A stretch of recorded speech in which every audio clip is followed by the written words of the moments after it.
Ladies and gentlemen, welcome back to the channel. Today we are diving into the bold that's been on everyone's mind, but with a twist you probably did not see coming. This is surprising RTX 5070 gaming PC born for 2025 coming here, and I promise you, by the end of this video, you will have a completely new perspective on what's possible with NVIDIA RTX cards. Whether you are seasoned PC builder, first timer, or just someone who wants the best bang for their bucks, this build is going to challenge your expectations, bust a few myths, and maybe even save you some money along the way. So let's get started.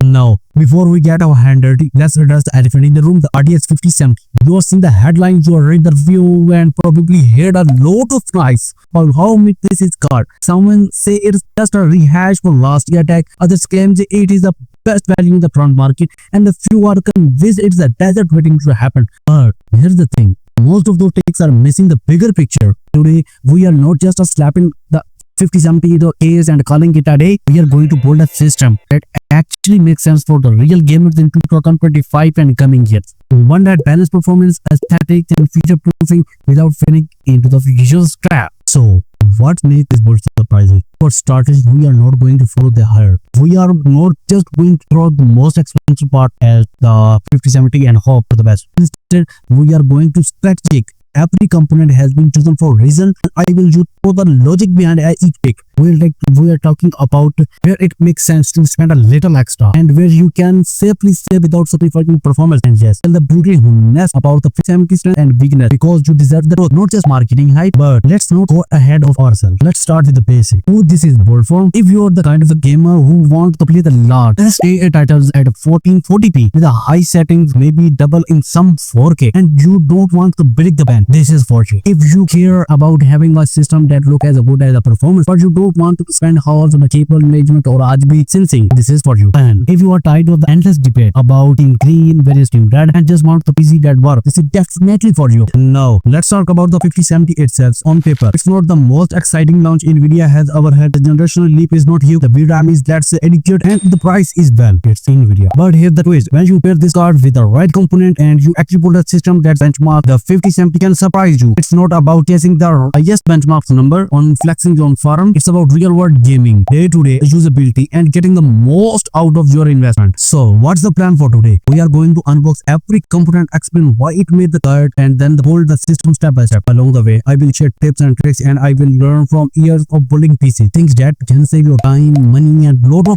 frustrations. We will cover everything from motherboard selection, cooling, storage, and even the case, because every deal matters. And of course, once the build is done, we will put to the test with a suite of the real world benchmarks, include some of the most demanding games of 2025. No jelly bag results, no marketing flop, just honest and transparent testing. But before we get started, let's set some ground rules. First, this is not a sponsor build. Every component was chosen based on merit, not because someone's hand it for a free. Second, we are going to be realistic about pricing. I know not everyone had the unlimited budget, so I will point out where you can square parts in or out depending on your needs. And third, we are going to have some fun. Building a PC should be exciting, not a stressful. So if you have any customer suggestion, drop them in the comments. I read every single one. Alright, let's kick things off with the heart of the system, the graphic card, the RTX 5070. Now, I know what are you thinking. This is just a slightly faster 4070 with a new name, and honestly, you are not wrong. The performance uplift is not massive, and the 12GB RAM is going to be a talking point, especially as the game get more demanding. But here where things get interesting. NVIDIA has made some subtle improvement of efficiency and feature slots, and when you are combining that with the right CPU and memory, you can actually unlock more performance than you might expect. Well, the 5070 supports all the latest NVIDIA feature DLSS for frame generation and improved ray tracing, so you are not missing out the cutting edges. But let's not sugarcoat it. If you are excited the revolutions, you are going to be disappointed. The 5070 is a solid reliability card that does exactly what it said on the tin. It's not going to be blow your mind, but it's not going to let you down either. And in a market where prices are all over the place, and that kind of the consistency is actually pretty valuable. So with that in mind. Let's move on the rest of the board because as any experienced builder will tell you, the GPU is just one piece of the puzzle. If you pair it with the wrong CPU or skimp on memory or cheap out of the power supply, you are not going to get the experience you deserve. And that's why every part of the board has been carefully selected to complement the 5070, maximize performance, and keep things running smoothly for years to come. Let's talk about the CPU because this is where a lot of people get trapped up. There is a competition to go all in one of the latest and greatest. But the truth is, you don't need a flagship processor to get the most out of the RTX 5070. In fact, pairing it with the top-tier CPU can actually be a waste of money unless you are doing a heavy content creations or running simulations on the side. For this builder, I will be choosing the AMD Ryzen 7700, not the X, just the regular 7700. Why? Because it has strike the perfect balance between price, performance, and efficiency. It's the 8-core 16-thread chips that handle modern games with ease, and it will not bottleneck the 5070 even at 8 frame rates. Plus, it runs cool and sys power, which means you can get away with a more affordable coolers and quicker systems overall.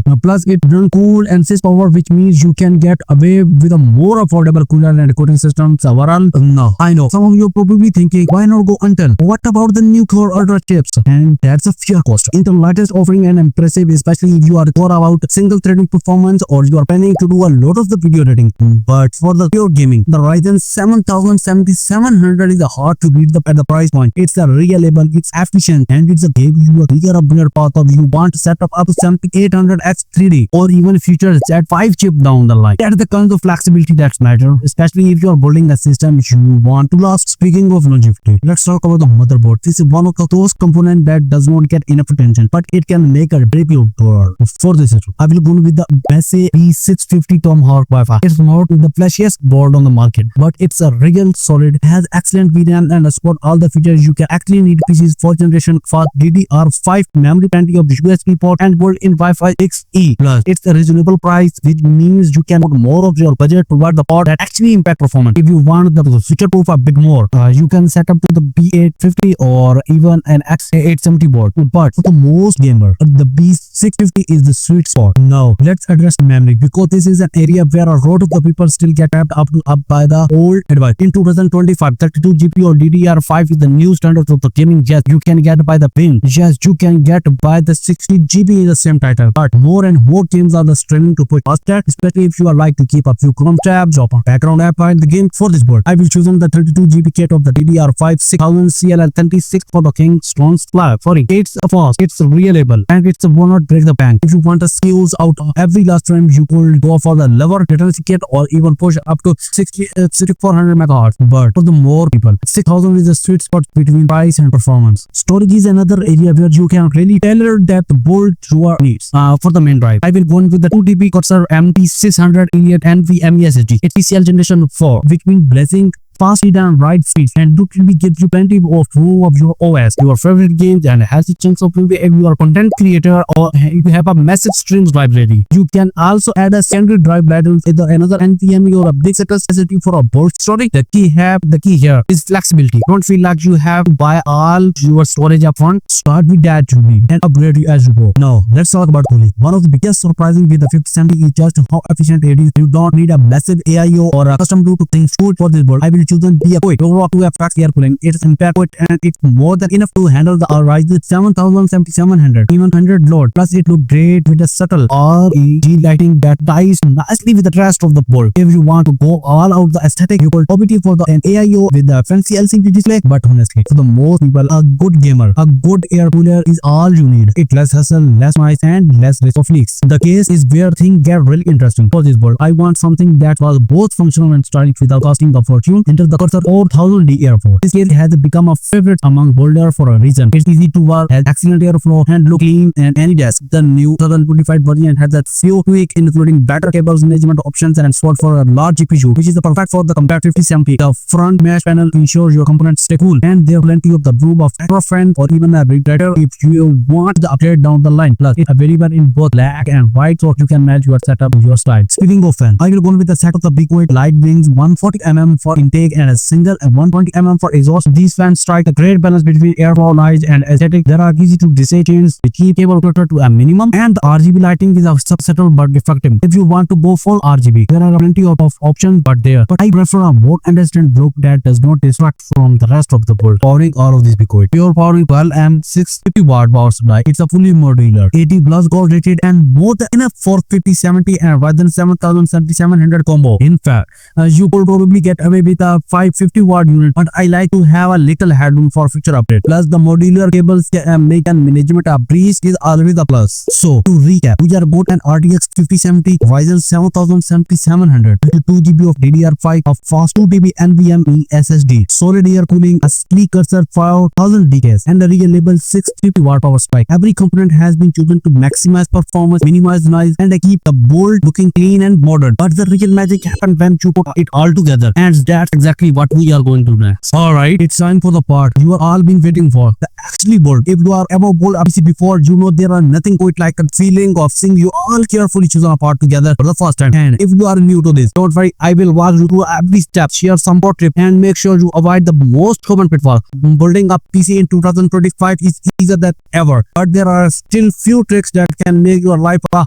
whole lot similar. First thing first, grab your workspace, clear of a large clean area, grab a magnetic screwdriver, and all keep your screw and accessories organized. Trust me, nothing can be excitement faster than the loser a TV stand off or dropping a screw into our power supply and lay out of the motherboard into the box. And let's get started with CPU. The Ryzen 7700 dropped right into the AM5 sockets, just left the rotation arm along the golden triangle and gently lower it onto the place. No need to force anything, if does not drop it in easily. And double check your alignment. Once it's settled, lock it down and move on the memory. Install DDR5 in a breeze, but make sure you are using the correct slots for the dual channels operation. Use slot 2 and 4 from the CPU. Press down from it until you hear a satisfying click. Next up in the NVMe SSD. Remove the heatsink from the motherboard M2 slot. Slide the drive at a slight angle and secure it with the TV screw. Replace the heatsink and you are good to go. If you are adding a secondary drive, now the time to install it back. Now, let's talk about cooling. The Pico Pure Rocket 2 FX coming with a pre-applied thermal box. But if you prefer, you can use your own. Place the cooler over the CPU, align the mounting brackets and tighten its screw in a diagonal patterns to ensure even pressures. Attach the plug it into the CPU fan header and tidy up the cable. At this point, your motherboard is ready to go in the case. The Cursor 4000 Air make installations a breeze. Remove both side panels, lay the case plate and install the motherboard using the pre-installed standoff. Secure it with included screws. Make sure all the parts line up with the I/O sheet. Next, install our power supply in the basement and facing down and connect the necessity cables 24 pins ATX, 8 pin CPU and PCL for graphic card. Route the cable through the domains for a clean flow. Now the star of the show. The RTX 5070 remove the appropriate PCI slot cover, align the card with the top slot and press down until it's click in place. Secure it with the thumb screw and connect the PCL power cable. If your case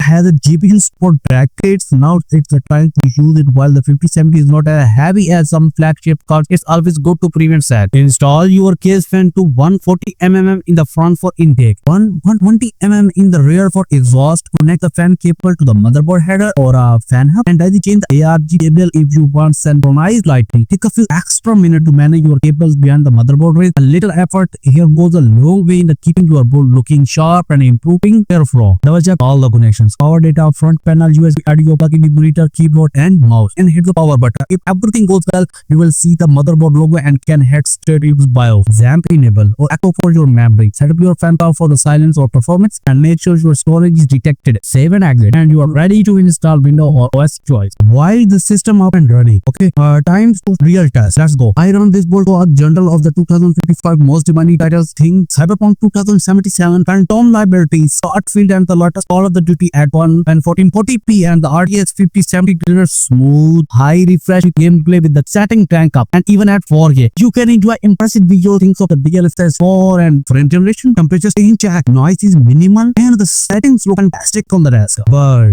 here's the real surprise. This board is not just about raw performance. It's about balance, reliability and confidence that can make someone every part was chosen for a reason. You don't need to chase the latest hype or overspend or dimension return. With the right choice, you can build a PC that's ready for anything 2025 throws at you and you will have a blast doing it. So, what do you think? Did this board surprise you, or did you see it come from a mile away? If you were building your own RTX 5070 system, well, to swap out any of this part, or maybe go wild with a custom water loop just for the flash. Are you a die-hard airplane fans, or do you swear by the sleek look and performance of the NVIDIA? Maybe you are the kind of the person who just want the quickest thing possible, or maybe you are all about the RGB rainbow lighting up your room like a disco. I generally want to know your thoughts, your hot takes, and even your wildest bold ideas down in the comment. I read every single one, and who knows, your suggestions might just inspire the next board on this channel. If you find this guide helpful, entertainment, or even just mentally amused, do me a favor, smash that like button like you're stress testing your new mechanical keyboard. And if you want more honest, no nonsense pitch content, hit that subscribe and bell so you never miss a bold review or deep dive into the latest drama. We are building a community here, not just a channel, and your support means the world. And by the way, if you are looking for the latest price or deal on the any of this part, you will not find a bunch of the affiliate link in the description, because honestly, I don't have any secret backend deal or the fixed price to share. But if you want a real advice, community secure discount, or just want to see what's other PC builder are fine out there, make sure to join our Discord community. Our server is packed with the vlog gamers and for the who are always sharing the hottest price drop and board suggestions. You can ask questions, get feedback on your onboard, or maybe even snack or discount you did not exist. The invite link in the description. Come hang out, get involved, and make sure the PC journey even more fun. Straight rule between AMD and NVIDIA. Who is best for me? I will got you covered. There's the details AMD and NVIDIA comparison video link in the description as well. Check it out to clear any doubts and make the best choice for your next GPU. If you enjoyed this guide, if the post surprised you, or if you just had a good time to hanging out, don't forget to hit that like button, subscribe for more honest live free PC content, and ring the bell so you never miss out about a review or a tech review. This is not just a channel, it's a growing community, and your comment, feedback, and about a photo are always welcome. And drop your thoughts below, share your own setups, or just say hi. Thanks for joining me on this board journey. Take care, keep your frames high, your temps low, and your RGB test fully synchronized. Happy gaming everyone. See you on the next one.